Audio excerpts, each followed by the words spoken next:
Hello, hello. Hey. Welcome to Mystic Sister. Welcome to Mystic Sister.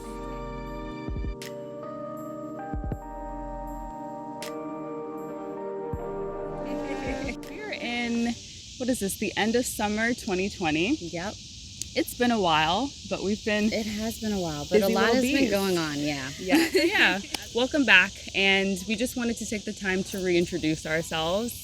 Who we are and what we're here for, what we do, what we bout. What is Mystic Sister to you? So, you know what? Every time we talk about business, every time we come together, it's magic. Mm-hmm. So why not just bring both of our superpowers together and kind of like kick it on the stuff that we've always loved to do. It and just sharing what we do with other people, because sharing is caring. It is. Yeah, totally. Just want to invite you all into our real and normal conversations. You know, we both have so much to offer through our individual practices, but for each other as well. And just inviting you into that conversation is just kind of what this is really all about. This is not just an exclusive thing, it's a very inclusive thing. Shan the man, what's your favorite plant? You know, I was just in the plant store and I was like, I gotta buy a plant. But I ended up getting a pothos plant. I love it so much. So what do the pothos plants look like? It's kind of like a flowy, viney kind of plant. Ooh. So that's what I like, because when I first got it, of course, it was short. And now we have it and it's just like draping over the pot. And I just think it looks so beautiful. I love it. I love the pothos plant. Nice. So. This is our plant lady right here. Plant mama. Would you even call yourself a plant doula? Maybe. I kind of like that. Yes. I would say for me, the air plant. Yes. Only because it's so easy to take care of. And beautiful. It's really beautiful. It's very, very dainty, very cute. And the ones that I've been, well, I really only have one, but the ones I would like to grow my collection for are the ones that are fixed on crystals. Oh, yeah. So beautiful. They can go anywhere around the house because they don't need much light. And if you're really new to it and you want something just small to practice care for, it's a good one. The air plant. First crush is so embarrassing. Oh, nah.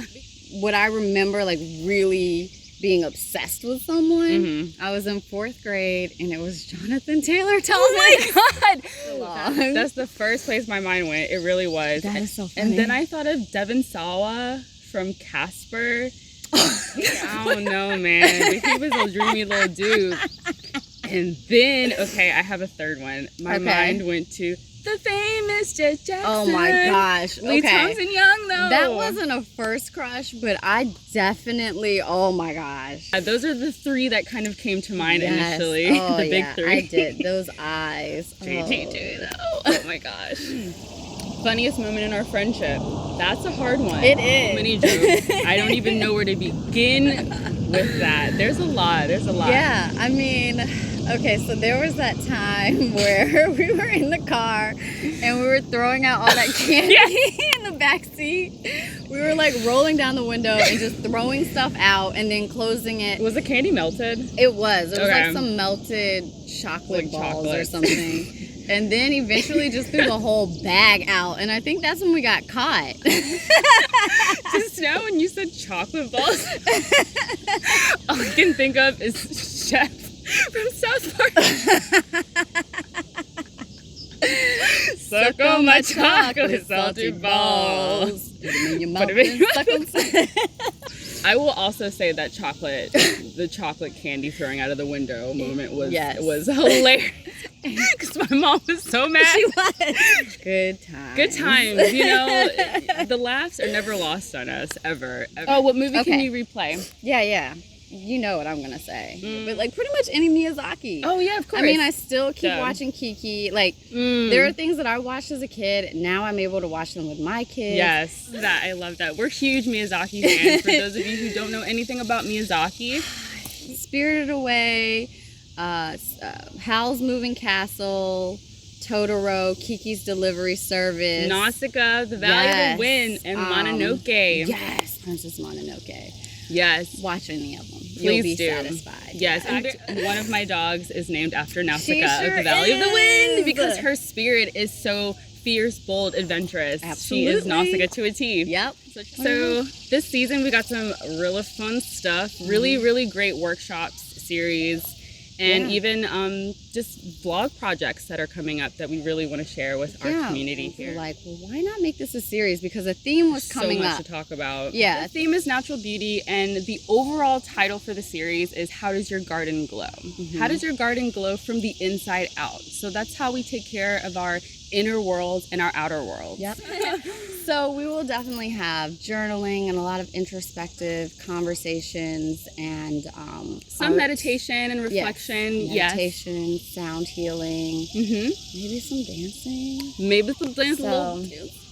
Yeah, but really want it to feel like a retreat. So we're gonna have goodies for you guys. Yes, goodie bags, goodie boxes. The first part of the series is called Inner Blooming and Outer Grooming. So focus on hair care, skin care from head to toe. Yes. Really, rituals and tools for self-care. So why is skincare important? Like, why do we care about it? Do you have any personal reasons why you kind of care about your skin? I was just talking to my partner today. It's a living organism. Yeah. We have to take care of our skin. So it has a very tangible purpose, but also, I mean, this is where people see, you know, this is our beauty. This is a part of our beauty, and you know, we want it to be popping. We want it to be popping, glowing, exactly. Protect it so we can protect us. And, you know, it also responds to a lot of our emotional disturbances, a lot of things that get off balance within ourselves. Our skin responds to that. So it's very important to take care of ourselves from the inside out so that our skin can thrive and look amazing. And it's like you almost are having a conversation with your skin when you learn from it. You know, you get to a point where you just know, when I see pimples on my chin, that time of the month is coming up, you know? Well, I used to work at a spa, a holistic spa, where I was fortunate to learn directly from the estheticians there. Yes. We used holistic skincare products that were in-house, actually, which was great.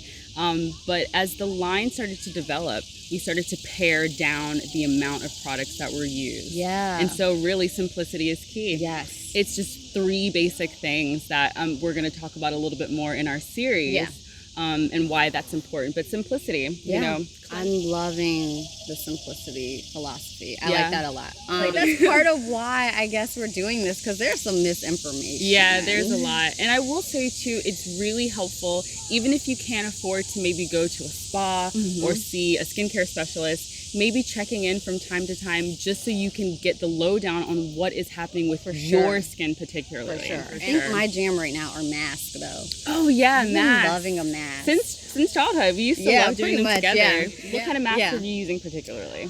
I like to do a honey mask. I also like to buy from moms, and they come in these sample packs that are just $2. So if I'm grocery shopping, I'm just like, I'm gonna put that in my cart.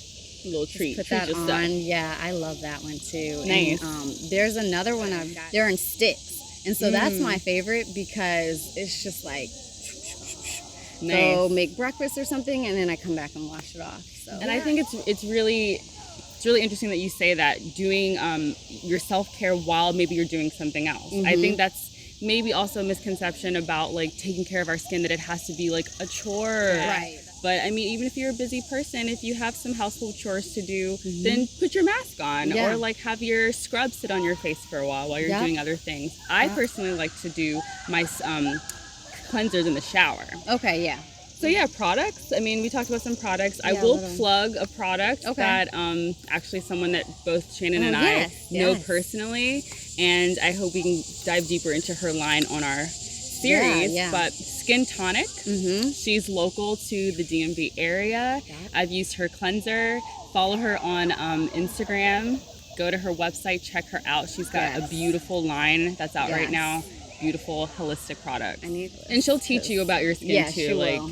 She's awesome. She's great. Her name is Sharmika, so we'll plug her in the comment section below. Anything on hair? Let's get into hair care. All right. You know, I have actually been feeling a call for a long time now, probably about a year, to go ahead and lock my hair again. Really? Okay, cool. Exciting. And I started her lock journey again. Yep. And so as I was thinking of people whose hair that I admire, it was so many people with locks. Really? And I was like, okay, what are you doing, Shannon? What's going on?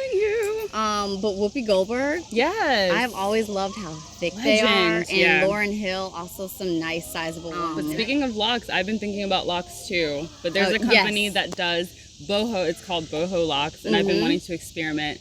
They are crochet style. Yeah. So I would just be crocheting them into a cornrow pattern that would go into my hair, but they're gorgeous, and I really want to see how it looks on me, because maybe I'll start my real lock journey one day. And well, that's the beauty of black hair. We can do so many different things, and I think personally for me, I've had my own journey with what I like, what I don't like, but just learning to be experimental, because there's so much beauty in what we can do. Yes. So why not try so many different things? Yeah. Exactly. Yeah. I definitely have some hair regrets.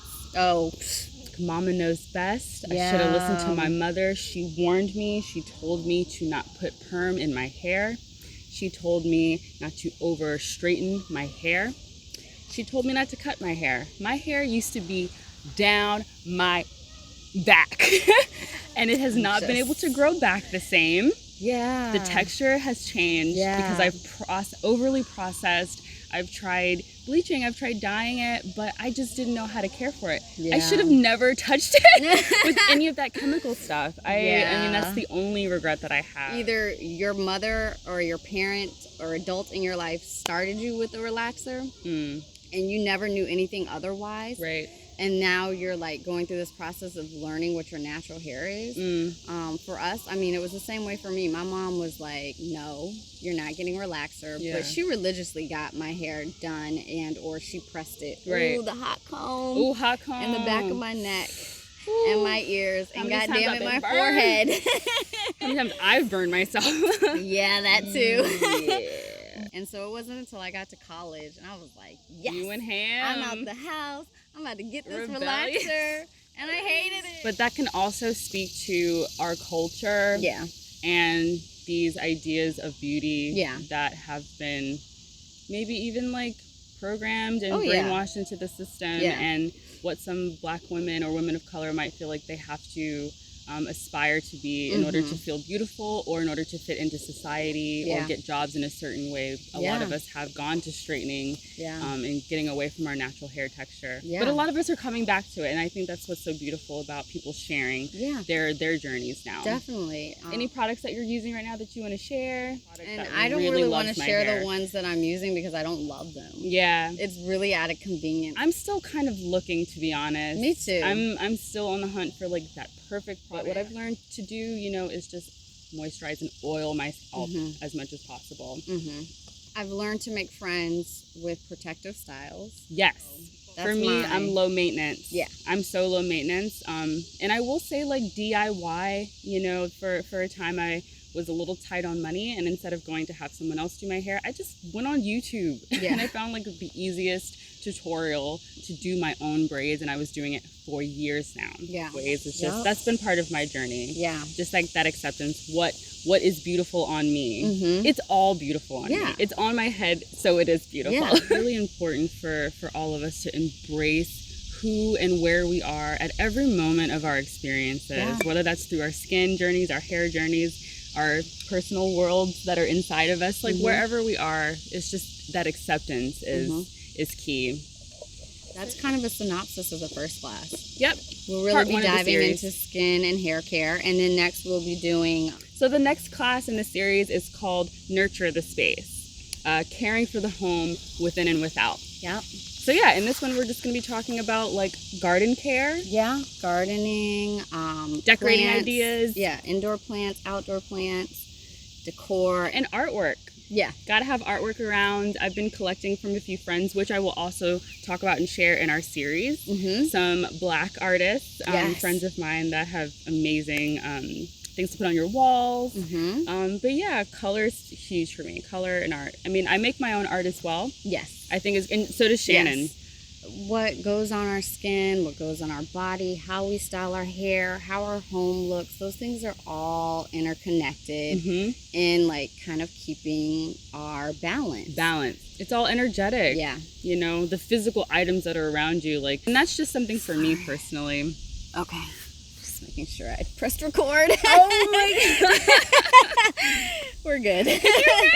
Yeah, but I've even been learning about some terms from other cultures, like hygge, which comes from the Danish culture. It's just about, it's usually for the season of fall and winter. Okay. Just making the space around you super cozy and indulging into cozy things. But we'll talk about that more. And then also feng shui. Yeah. Which comes from the Eastern cultures, but that's really about placement and even incorporates the elements and allows for that balance and flow within the home. Yes. But Shannon will guide us in the garden spaces as well and like lean us into plant care. I love every time I go to my garden and I literally have food to eat. Saves you money. Yeah. Saves you time and energy. And then, you know, you also get the benefits of knowing what it is that you're eating and what has been put into it. Right. And just being outside and working in the dirt, all that stuff is just... You gotta come over and teach. It all comes around, man. I'm ready. Oh, home projects. Well, I will share. I'm currently living in a house that my boyfriend's mother, she owns this house. She lives in the same neighborhood, but no one was living in it for a while. Talk about DIY. I mean, just pretty much a blank canvas that we were working with. Gutting out the rooms. Dream. Yeah. I think my favorite project was the kitchen. I mean, I think our home spaces should be everything that we want them to be, especially like it's where we lay our heads at night. It's where we spend time for rest and relaxation or inspiration, you know. Well, you know, we are in a rental and my whole life has been a rental. But I've found a way to make it work. Do that. Yeah. Well, Shannon also makes, you know, wall decor. Like I can't wait until she I'm gonna commission you. I'll pay you. And on that note, we're gonna be sending everybody some little crafts that we're gonna make. And when you look at your craft, you can think about, you know, that decision that you made that day to walk in a new direction, to walk in a new path. Absolutely. Kind of be that reminder for you.